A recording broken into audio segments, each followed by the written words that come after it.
Esta es exactamente un marsupial, le llamamos el zorro de balsa. Es arborícola, es un zorro muy bonito.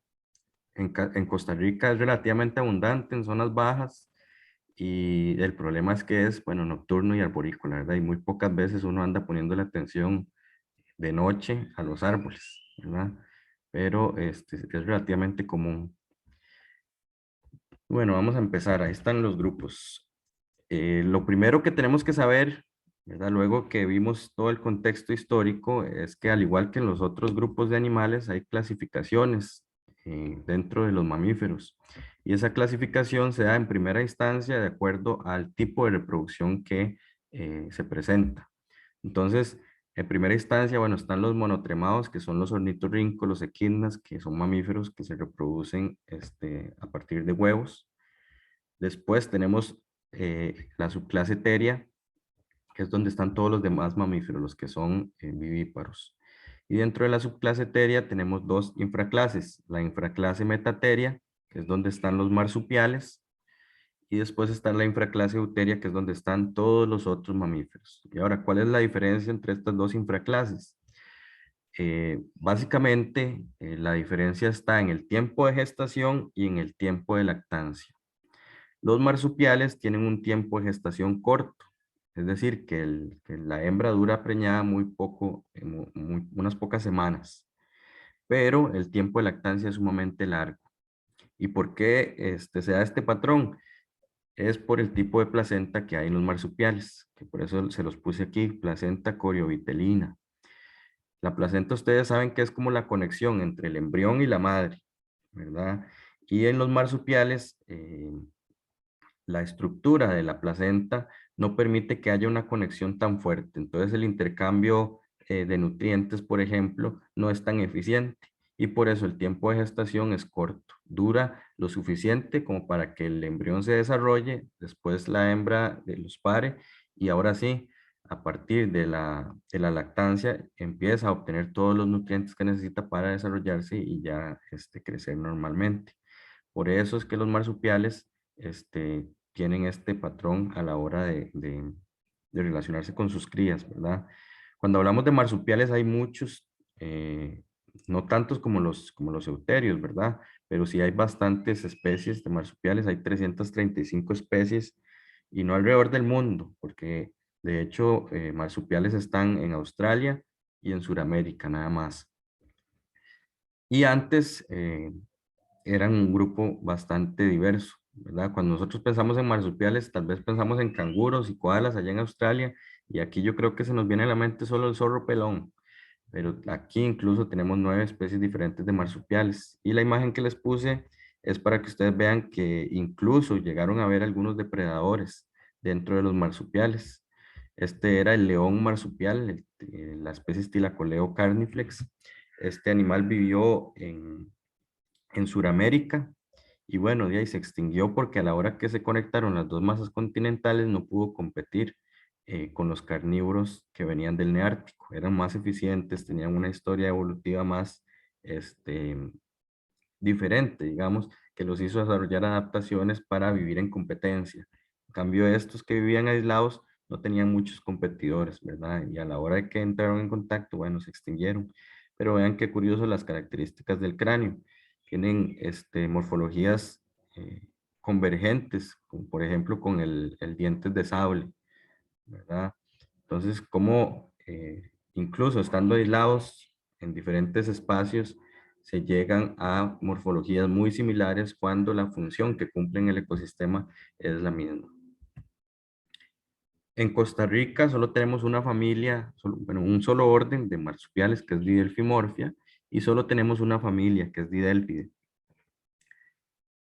Esto que les puse aquí de fórmula dental es importante no para todos los grupos de mamíferos, pero para los mamíferos grandes, medianos y grandes, ayuda bastante cuando uno se encuentra cráneos. Y esto se los digo porque estudiar mamíferos no es tan fácil, ¿verdad? Son en parte esquivos, a veces los encuentros son ocasionales y uno lo que tiene que hacer es aprovechar cualquier evidencia que haya en el campo para poder este, averiguar qué es lo que anda ahí en esos ecosistemas que uno estudia. Entonces a veces nos encontramos cráneos y la fórmula dental es un buen indicador para por lo menos decir es de tal familia. No tienen que aprenderse la fórmula completa en general, sino la información importante que nos brinda. Entonces, por ejemplo, este dato de aquí son los incisivos. Los incisivos son los dientes del frente, ¿verdad? Estos datos de aquí son los caninos, son los colmillos. Estos son los premolares y estos son los molares. Y esto corresponde a un lado del cráneo, por decirlo así, de este lado. Entonces, para tener el total, bueno, hay que multiplicarlo por 2. Esta fórmula siempre se conserva, digamos, dentro de las diferentes especies que hay en la familia Didelphia. Entonces, es un buen recurso de referencia a la hora de encontrarnos cráneos para poder decir qué tipo de animal es. Y en este caso, estos que son los incisivos, este es el número de incisivos que tiene en la parte de arriba, este es el que tiene en la parte de abajo y así con las otras piezas dentales. Los marsupiales se caracterizan porque tienen muchos incisivos. Imagínense, tienen 10 incisivos al frente. Ustedes cuenten la mitad que tienen desde un colmillo hasta el puro centro y yo creo que nosotros tenemos 2 o 3, no sé, ahorita. Ahí ustedes lo cuentan en casa, ¿verdad? Pero lo normal es que uno tenga pocos incisivos y en los marsupiales no es el caso. Entonces, eso de entrada ayuda muchísimo a identificar ese tipo de muestras. Foramen incisivo pareado, ven otra vez la foramen significa agujero incisivo, es el hueso que sostiene los incisivos, de hecho, y pareado es que está presente en los dos lados. Entonces, aquí no se aprecia tan bien, pero más o menos se ve como un huequito aquí de este lado y otro huequito aquí. Eso no está presente en todos los mamíferos. Entonces, si ustedes ven eso, sumado con los incisivos numerosos, bueno, de fijo es un marsupial. Plantígrados, esto es importante porque, como les dije, no solo huesos nos ayudan a saber qué hay en un bosque, también huellas. Y hay forma de saber de quién es cada huella, por lo menos a qué familia. Plantígrado significa que apoyan toda la planta de la mano, toda la planta del pie, y pentadáctilos que no solo dejan la planta, sino también los dedos marcados, ¿verdad? En algunos casos no sucede. Y en cuanto al comportamiento, los marsupiales en general son nocturnos, son solitarios y son omnívoros. Terrestres y arborícolas, la mayoría con la cola desnuda y muchas veces prensil. Y los nombres comunes, zarigüeyas, zorros pelones, sorrisis. Y aquí en la pura esquina les puse una foto para que vean cómo se ve un embrión, bueno, un embrión no, una cría después de que la hembra la pare. Ahí están dentro del saco, ¿verdad? Bueno, los marsupiales, como su nombre lo dice, tienen marsupio, pero no todos. Hay algunos que no tienen marsupio. Eh, Ahí vamos a ver algunos ejemplos. Pero sí, esta es la cría, ya después de haber nacido. Entonces vean que es un fetico. Por eso se les llama larvas a las crías de marsupiales. Y ahí duran tamaño rato en la bolsa, terminándose de criar y formarse. Básicamente lo que tienen bien desarrollado cuando nacen son las extremidades, porque desde el útero tienen que desplazarse agarrándose de los pelos de la mamá hasta llegar a la bolsa. Y también, si no me equivoco, la vista también la tienen bien desarrollada cuando nacen porque necesitan ir observando, ¿verdad? Entonces, entre la fuerza de las extremidades y la vista, llegan al marsupio y ahí se quedan por un tiempo prolongado hasta que ya son independientes. Y aquí tenemos, como les dije, 9 especies. Aquí tienen 6 imágenes porque, por ejemplo, del género Didelphis tenemos 2 especies y son muy similares. Y del género Marmosa tenemos 3 especies que también son muy similares. Veo que Elena levantó la mano. Sí, profe, perdón, una consulta. No sé si es una pregunta tonta, pero entonces el marsupio está conectado con el útero. No, no, el marsupio es externo. Lo que está dentro del marsupio son las mamas. Entonces ahí es donde ellos se alimentan, pero de leche, ¿verdad? El marsupio el útero está adentro, está, bueno, como en cualquier otro mamífero, está aparte. Ok, gracias. Profe, y una consulta de eso mismo, pero entonces la cría es la que por sí sola tiene que llegar al marsupio o la madre no le ayuda tampoco a que llegue más fácil. No, en el proceso son varias crías, ¿verdad? Entonces de ahí nace una y mientras esa ya salió, otras están saliendo. Entonces, este, por ellas como que ya es instintivo, ¿verdad? ya ellas se transportan alrededor de la madre hasta el marsupio, que no está muy lejos, ¿verdad? Tampoco. Y bueno, y ahí se meten y ya empiezan a amamantarse y ahí se terminan de criar. Pero sí es un proceso que pasa cada cría. Ok, muchas gracias. Con mucho gusto. Y, y ya les dije, pueden decirme mapache, ¿verdad? Con toda confianza. Eh, bueno, en las marmosas, como les estaba diciendo, hay 3 especies diferentes y a veces es un poco complicado diferenciarlas porque depende de la longitud de este antifaz que tiene aquí en la carita. Por ejemplo, hay una especie que sí se diferencia fácil porque el pelo que está aquí en la base de la cola es muy largo, entonces abarca más parte de la cola, ¿verdad? Pero, ópale, pero sí, son diferencias, detalles muy pequeños. Las especies de marmosa, por ejemplo, no tienen marsupio, entonces las crías andan guindando prácticamente ahí de las mamas. Este que está aquí, el Chironectes minimus, que se llama zorro de agua y tiene adaptaciones para vivir en esos medios. Por ejemplo, el marsupio tiene cierre posterior, esto significa que no lo tiene como los canguros, como viendo hacia la cara del animal, sino que lo tiene viendo hacia abajo porque como ellos se movilizan en el agua, entonces eso hace como que no ingrese tanta agua al marsupio. Igual, han hecho estudios y tiene como unos músculos en la apertura del marsupio que hace que funciona como un cierre hermético. Entonces no se mete el agua al marsupio. Y también se ha visto que el marsupio no solo lo utilizan para las crías, sino que también ahí suelen meter materiales para construir sus madrigueras. Entonces son comportamientos sumamente interesantes, ¿verdad? Y hay hábitos muy variados, la mayoría son omnívoros y dentro de las observaciones que se han hecho, bastante curiosas, por ejemplo, el Caluromis derbianus, que es el zorro de balsa, le dicen así porque suele buscar flores de balsa que son acampanuladas y grandes y se mete ahí a comerse el néctar, ¿verdad? Entonces es un polinizador importante, por ejemplo. Hay algunos otros que comen frutos y que los dispersan en las heces, ¿verdad? Y bueno, los insectos que comen, algunos son incluso depredadores, se comen ratillas y cosillas así, ¿verdad? Entonces son importantes, brindan muchos servicios ecosistémicos. Este zorro 4 ojos, que uno le dice que son 4 ojos por estas manchitas blancas que tiene aquí, es bastante común y está asociado a ambientes riparios, es decir, bosques que están cerca de ríos. Y no es tan raro. En realidad, el Didelphis marsupialis, el Philander, el Caluromis, son marsupiales relativamente comunes. Pasando a otro orden, bueno, aquí están los perezosos, los hormigueros y los armadillos, y yo los metí dentro de un grupo que se llama Cenartras, porque antes ese era el orden donde estaban todos metidos. Ya después se dieron cuenta como que sí hay diferencias muy marcadas entre los distintos grupos y separaron, por ejemplo, a los armadillos del resto, pero siguen estando bastante emparentados. Entonces, por ejemplo, vean aquí en el árbol filogenético donde se puede ver esa diferencia. Y entonces quedó en el orden pilosa los perezosos y los hormigueros, y en otra ramita del árbol filogenético quedaron los armadillos en el orden cingulata.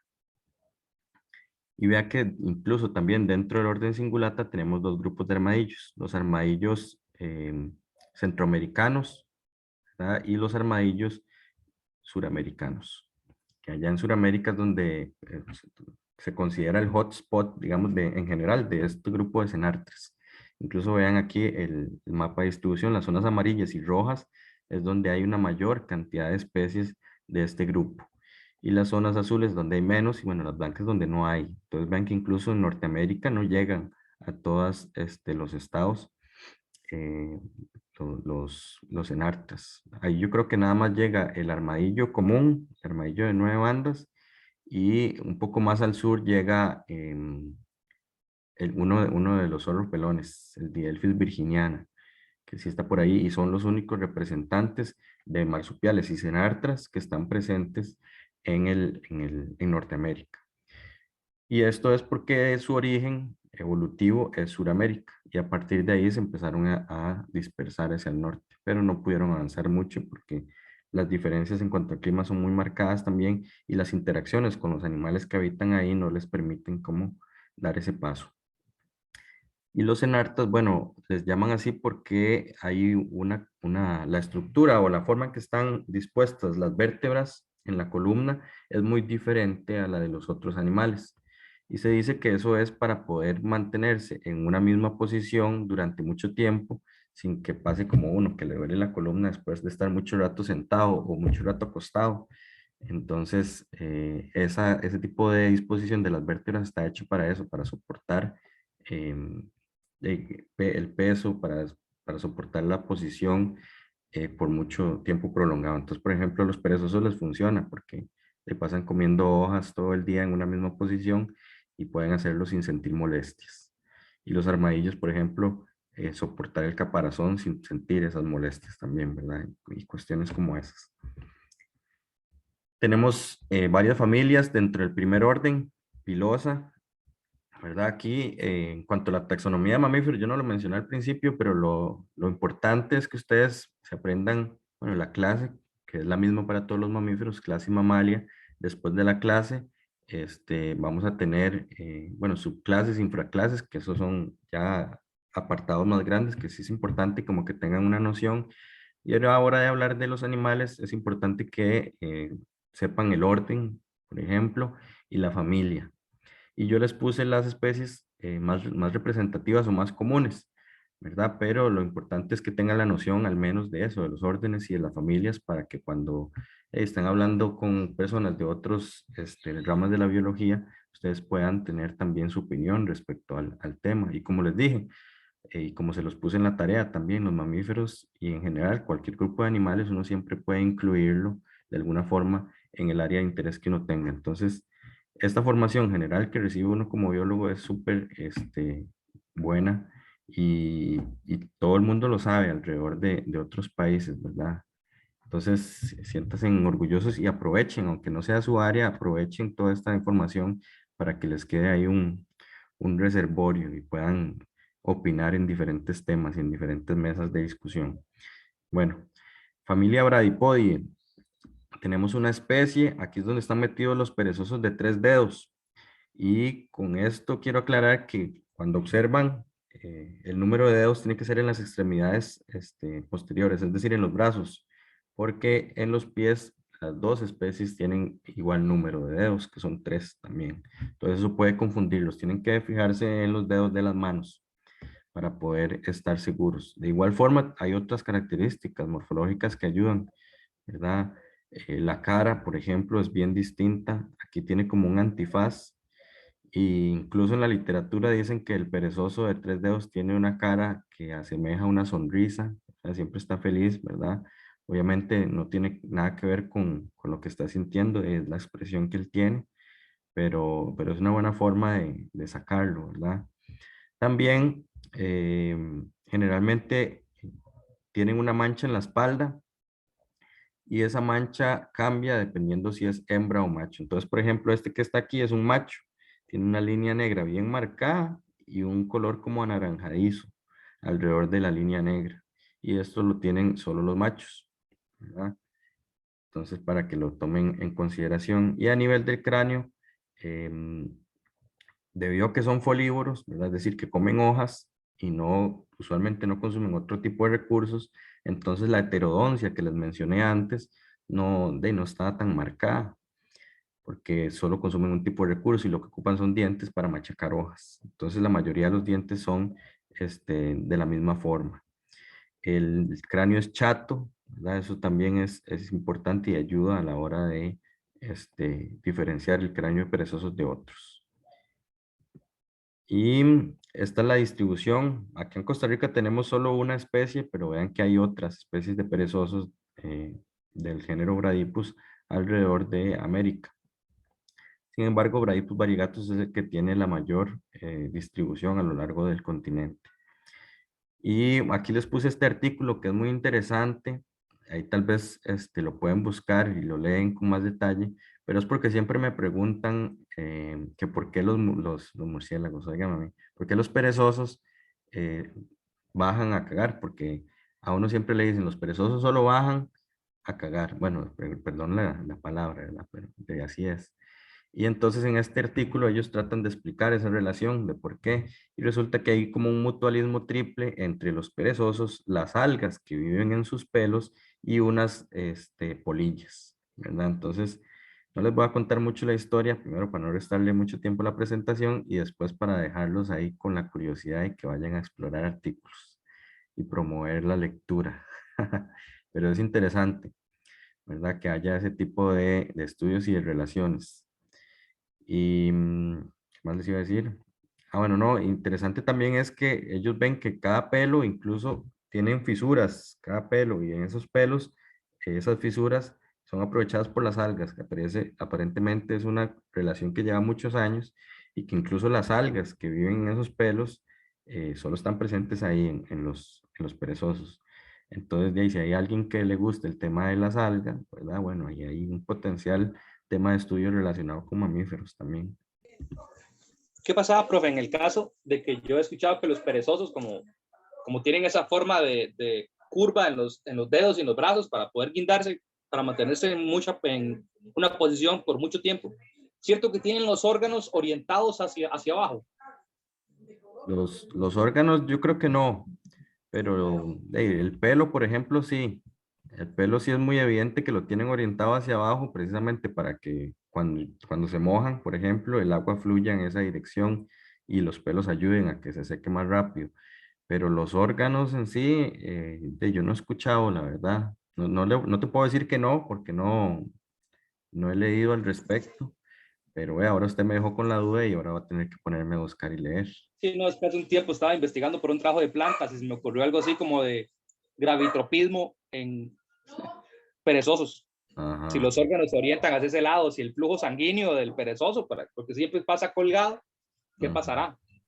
Claro, claro, sí, es interesante. Buena pregunta. Ya me dejó ahí con la duda. Igual, si usted consigue información, ahí podemos conversar para educarme en ese tema. Claro, pura vida. Pura vida. Bueno, vamos a pasar a la otra familia de perezosos, que es la familia Megalonychidae. Aquí están los perezosos de dos dedos. La especie es Coloepus humani.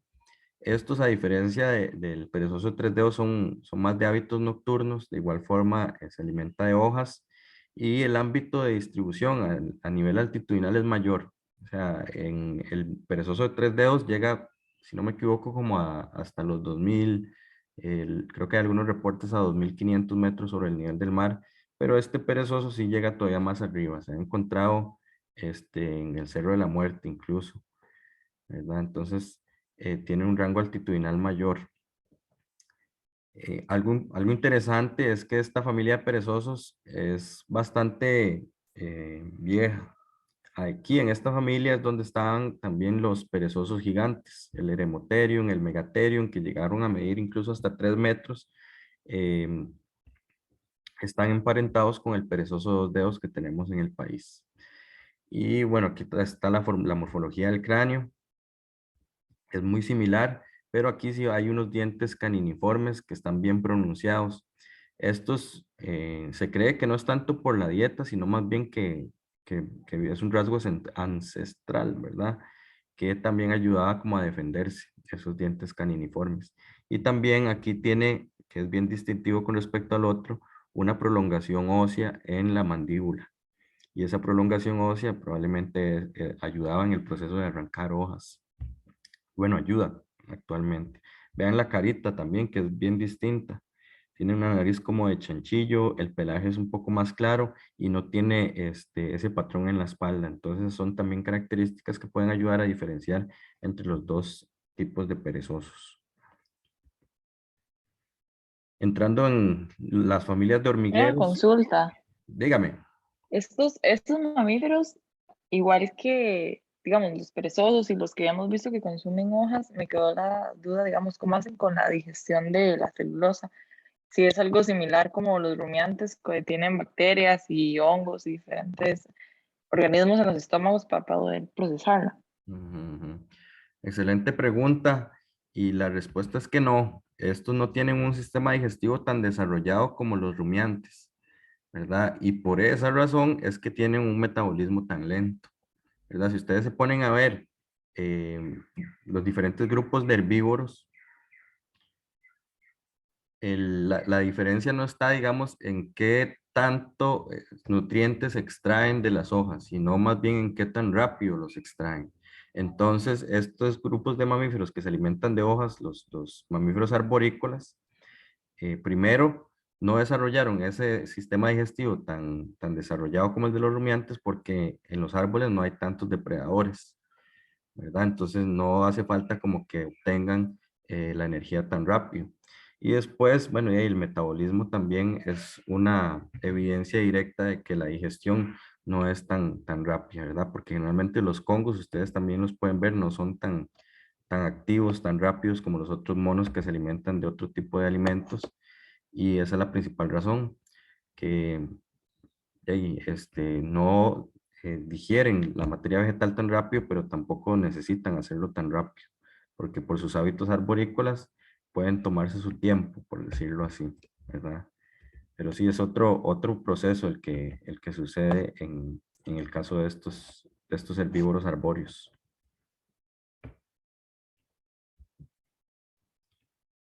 Y bueno, como entrando a los hormigueros, bueno, tenemos la primera familia que es la Cyclopeidae. Ahí está la ceibita o serafín de platanar.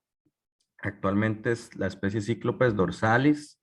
Antes era una sola especie que se llamaba Cyclopes didactylus para toda la distribución, pero empezaron a hacer algunos análisis morfométricos, algunos análisis también genéticos y se dieron cuenta que eran como 7 especies diferentes.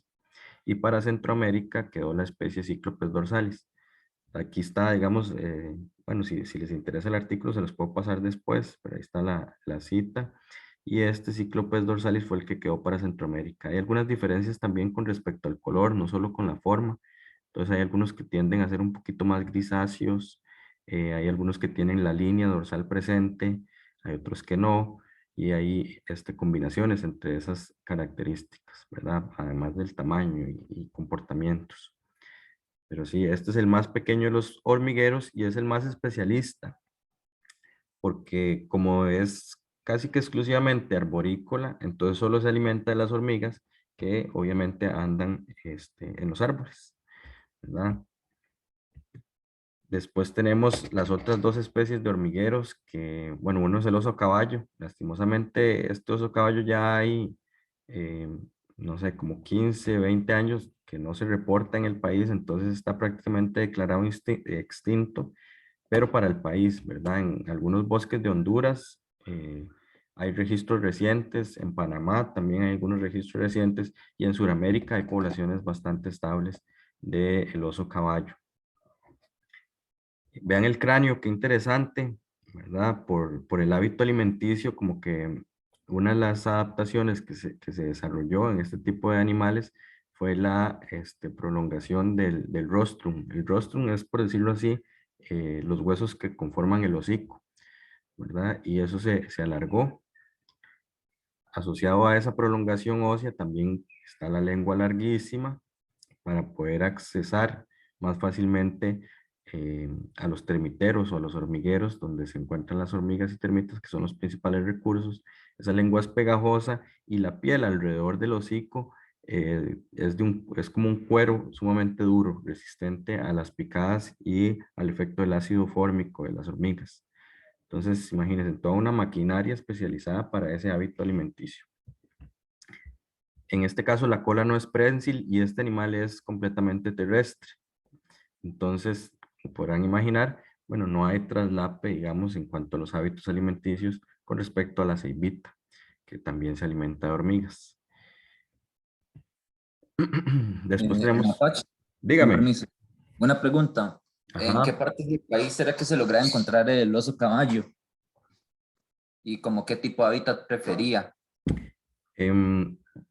Hay algunos trabajos que se han hecho en Sudamérica y él depende mucho de bosques, pero sus áreas de forrajeo son áreas abiertas, porque en las áreas abiertas es donde los hormigueros grandes son más evidentes. Entonces, les gusta mucho ese tipo de ambientes para buscar el recurso del cual se alimentan.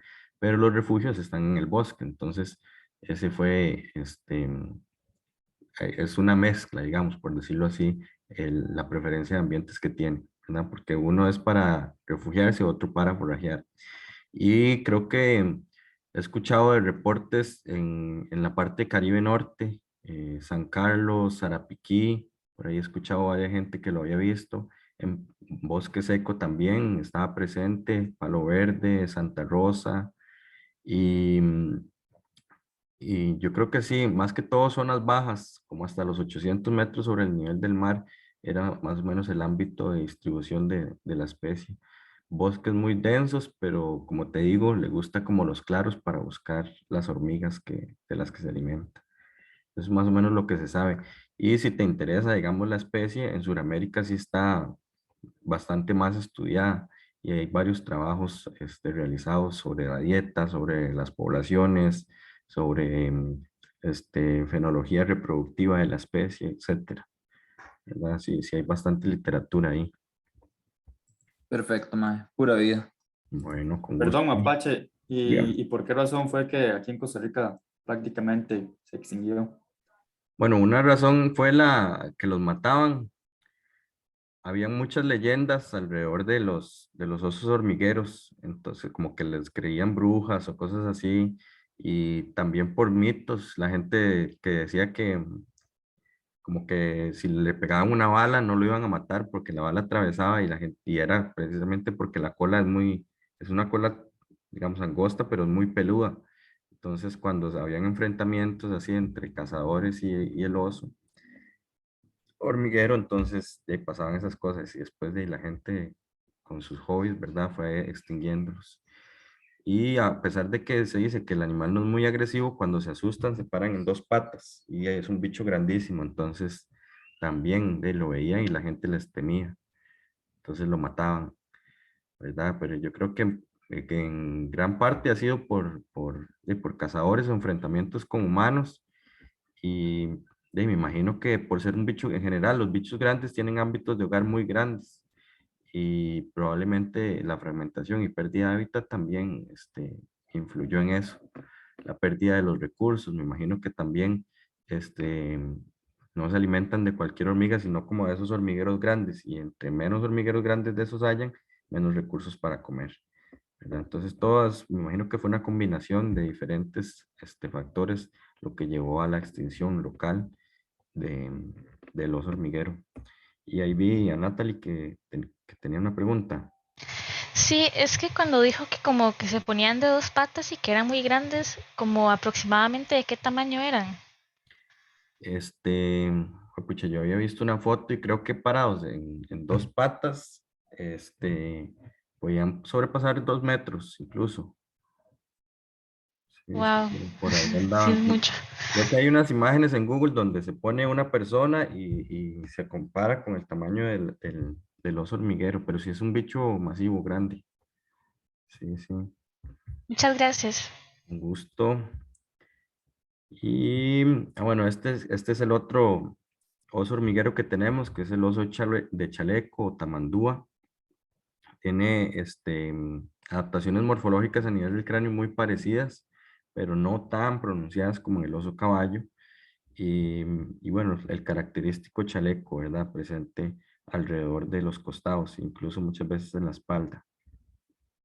A diferencia del oso caballo, este tiene cola prensil y puede también trepar árboles. Tiene cola prensil, de hecho. Y entonces consume algunas hormigas terrestres, pero también consume algunas hormigas arbóreas. Tiene una dieta un poco más general. Y bueno, ahí les puse la distribución, ¿verdad? Desde el sur de México hasta el norte de Sudamérica. En Sudamérica ya lo sustituyen otras especies que también están presentes por allá. Y pasando al otro orden, ¿verdad? Vean que ya estamos dentro del mismo grupo de los enartos, ¿verdad? Que es un grupo artificial, como les mencioné antes, y en el orden Cingulata, ya diferente al otro orden que era el orden Pilosa. Aquí es donde tenemos a los armadillos. En Costa Rica tenemos dos familias de armadillos. La primera es Dasypodidae, que vean, es como les dije, el armadillo con la distribución más amplia y de hecho el único que pudo llegar hasta Norteamérica. Y son insectívoros y nocturnos. este caparazón que tienen, que ustedes ven ahí, son placas óseas, pero están recubiertas de piel, ¿verdad? No es el hueso pelado. Entonces ustedes rasgan ahí y van a dejar el hueso descubierto. Algo súper interesante de los armadillos es que las hembras paren 4 crías y las 4 son genéticamente idénticas. Entonces, súper interesante cómo es que se da el proceso. Y también, bueno, Bernal, que ya ustedes, algunos lo conocieron en la gira y los demás lo conocerán este fin de semana, siempre le ha llamado la atención y siempre se ha preguntado si los 4, por ser completamente iguales, recibirán la misma atención por parte de la madre o si habrá algunas diferencias y a qué se deberán esas diferencias, eh, cómo cambian. O sea, esa es una oportunidad como para ver en distintos ambientes cómo un mismo genotipo, a los que les gusta la genética, puede desarrollar fenotipos distintos, ¿verdad? Dependiendo de las condiciones ambientales o del tipo de recursos con el cual se logra abastecer durante el proceso de cría. Entonces hay muchas preguntas interesantes que siempre hemos creído que se pueden responder y bueno, no se ha investigado tan a fondo, pero ahí les dejo picando la idea. Pero entonces, profe, ¿se podrían considerar técnicamente como clones? O sea, ¿se podrían etiquetar con Sí, ese nombre? claro, de hecho así son considerados como clones, porque tienen exactamente la misma información genética, todos los cuatro individuos. Y bueno, la otra familia de armadillos que tenemos es la familia Clamiforidae. Y dentro de la familia Clamiforidae, que esta es una familia de armadillos sudamericanos, tenemos al Cavasus centralis o al armadillo sopilote. Este es un armadillo un poco más raro de ver, aunque sí se ha encontrado en algunas zonas alteradas, pero sí, en definitiva es poco común de observar. La morfología es bien distinta, parece que es más fosorial todavía que el Dasypus novencintus y uno puede observarlo en las patas, ¿verdad? Vean esas garrotas que están prácticamente adaptadas para excavar y hacer madrigueras bien profundas. Los armadillos pueden nadar bien, a pesar de que uno los ve así como medios tiesos, y se cree que también puede tener como salidas asociadas a cuerpos de agua, como para escapar de algunos depredadores. El armadillo sopilote, hay varias representaciones de armadillo en piezas de indígenas y se cree que está relacionado con un espíritu que conecta el mundo de los vivos y el mundo de los muertos. Entonces es súper interesante también conocer un poco las creencias que tenían los indígenas sobre los diferentes animales que existían, ¿verdad? Y eso lo creían seguramente porque ahí lo veían entrar a un hueco y pues, después se desaparecía, ¿verdad? Y como ellos no podían accesar, entonces era un pasadizo donde específicamente ese animal conectaba los dos mundos. Y bueno, ahí tienen la distribución, ¿verdad? Este no llega tan largo como el Dasypus novencintus y es la otra especie, ¿verdad? De armadillo que pudo atravesar en parte el canal interoceánico entre las Américas. Vamos a ver.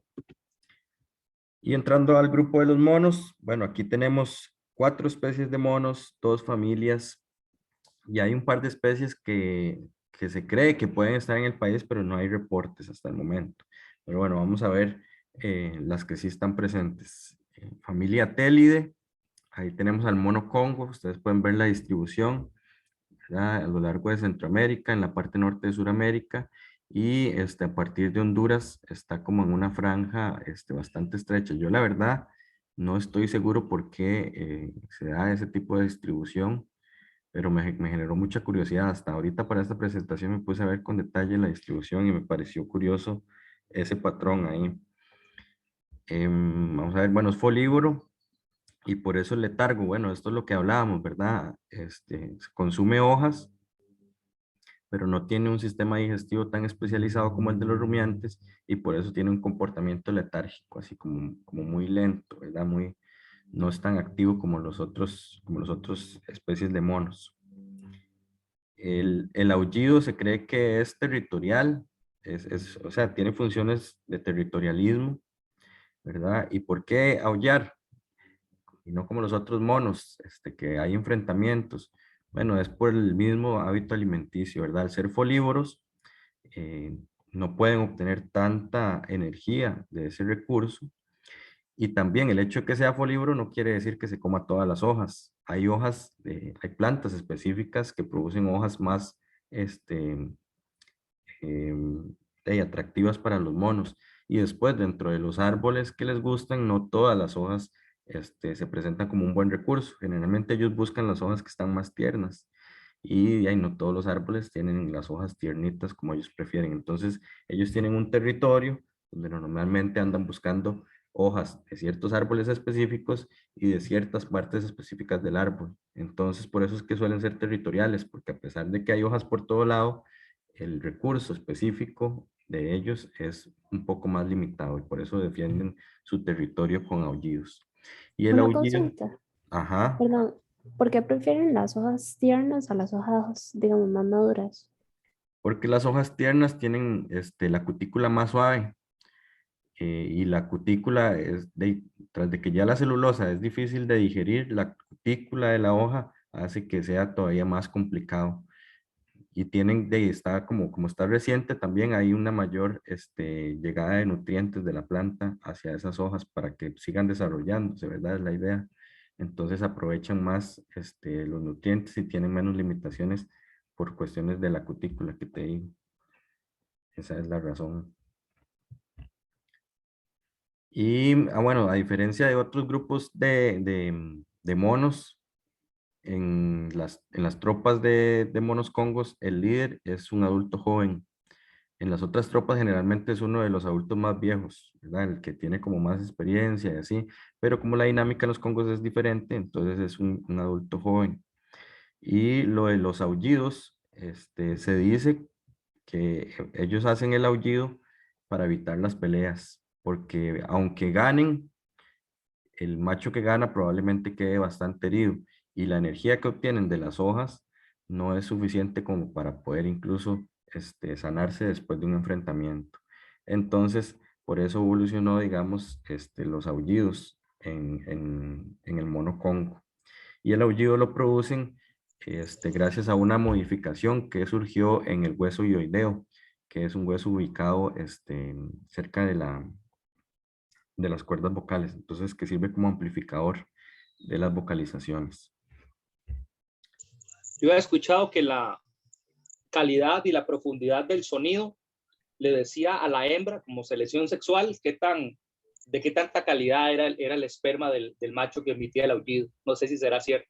También, no tanto el esperma, sino la calidad del macho, digamos, las características físicas del macho, ¿verdad? Y obviamente un macho que puede que no sea el más sano, pero es el que produce el mejor aullido. Y como en cuestiones de las tropas, el aullido es más importante, digamos, que el físico, por decirlo así. Entonces, muchas de las características que la hembra toma en cuenta a la hora de reproducirse con un macho es eso. Pero sí, tiene varias funciones. De hecho, son como tres. La primera es, bueno, el territorialismo, ¿verdad? Advertir a otras tropas que este es mi territorio. La segunda es comunicación con las hembras, en cuanto al comportamiento reproductivo.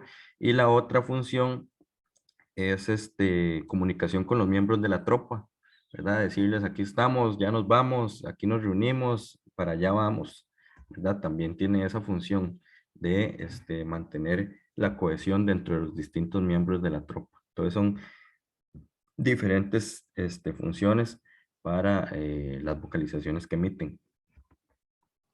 Yo tengo una pregunta con respecto a estos monos, Ajá. donde hay como varias, bueno, hay bastantes, digamos, y a veces nos hemos encontrado como algunos solos.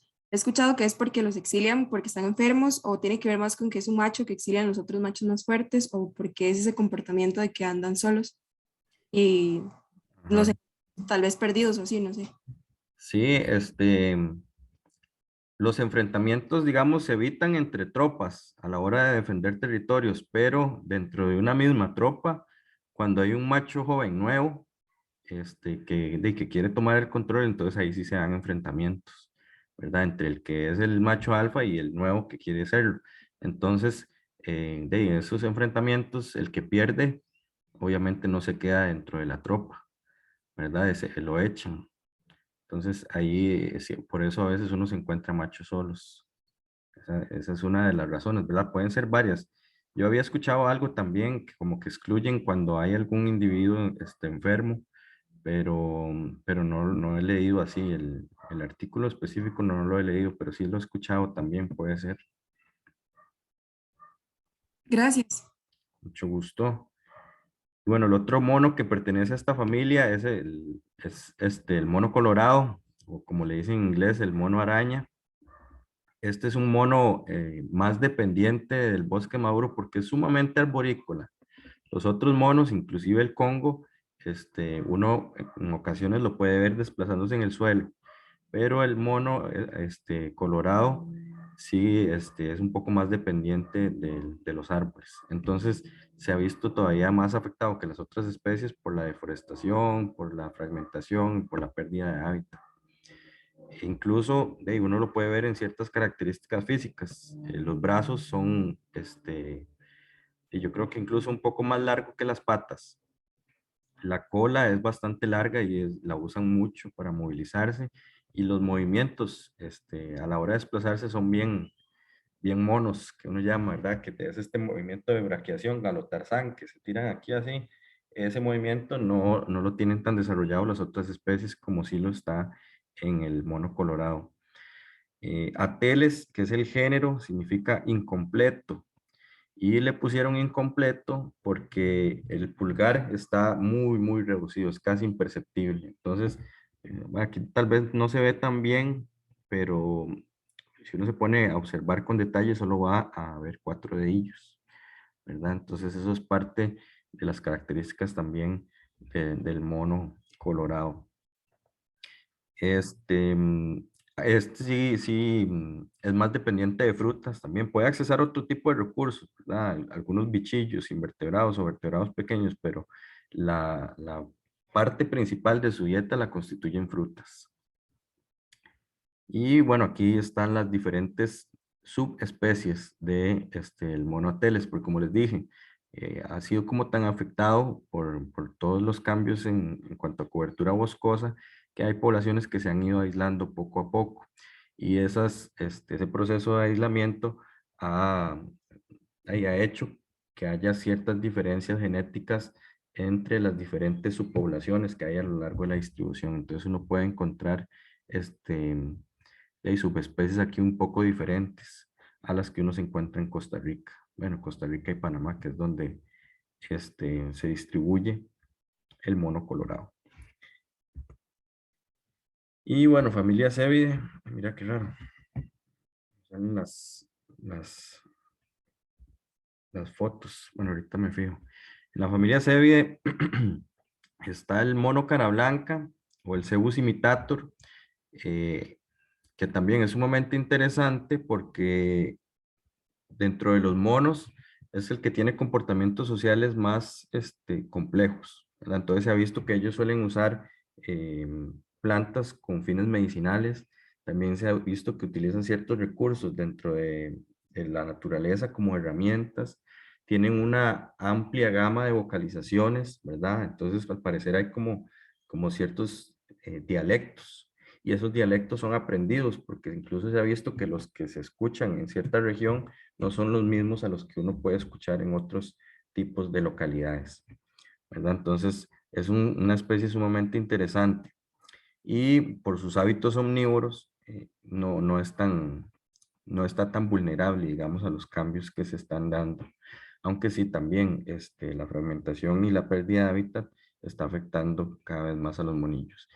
Y más que eso, es que conforme menos hábitat tiene, mayores son las interacciones con las personas. Y las personas al principio les pueden parecer bonitos y todo, pero conforme empiezan a interactuar de forma negativa, ¿verdad? Que consumiendo ciertas cosechas, ciertos cultivos, bueno, se empiezan a dar conflictos. Y ese es como el problema que se está viviendo con los monos cara blanca. Y el mono tití o Saimirio erstedi es el mono ardilla, también le llaman, al igual que el mono cara blanca es omnívoro. Y para este caso, el mono tití tiene una restricción, una distribución muy restringida. De hecho, solo lo encontramos en Costa Rica y Panamá y en la parte del Pacífico Central hacia parte del Pacífico Norte de Panamá. Entonces es una especie sumamente amenazada. En el caso del tití hay comportamientos interesantes que han sido estudiados.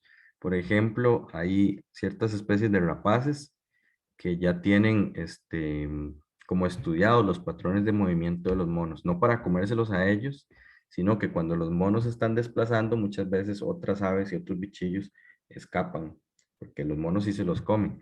Y cuando escapan de los monos, esas aves rapaces están atentas para ver si los capturan. Entonces, como que hay una especie ahí de comensalismo entre esa especie de rapaz, Harpagus vientatus es el nombre, si no me equivoco, y los monos titís en el Pacífico Central y Sur. Y bueno, esa sería la presentación de los primates. No sé si tienen alguna pregunta, bueno, de ese primer grupo. Si no para continuar y terminar ya con los murciélagos. Los de los murciélagos